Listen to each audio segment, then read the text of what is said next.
श्रम, संघर्ष, स्वाभिमान आणि सामाजिक न्यायाचा बुलंद आवाज असलेल्या अण्णाभाऊ साठे यांनी आपल्या साहित्य, शाहिरी आणि लोककलेच्या माध्यमातून वंचित, शोषित आणि कष्टकरी समाजाला नवी प्रेरणा दिली.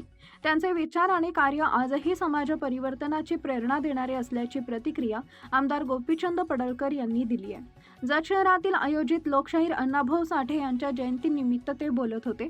याप्रसंगी लोकशाहीर अण्णाभाऊ साठे यांच्या पुतळ्यास पुष्पहार अर्पण केले. तसेच तालुक्यातील अंकलगी इथं लोकशाहीर अण्णाभाऊ साठे यांच्या जयंतीला आमदार गोपीचंद पडळकर यांनी उपस्थिती दर्शवली. यावेळी जागर फाउंडेशनचे अध्यक्ष तथा नगरसेवक परशुराम मोरे, नगरसेवक गौतम ऐवळे, नगरसेवक मिथुन भिसे, गोपाल पाथरूट, संतोष मदने, युवा नेते अनिल पाटील तसेच इतर मान्यवर उपस्थित होते.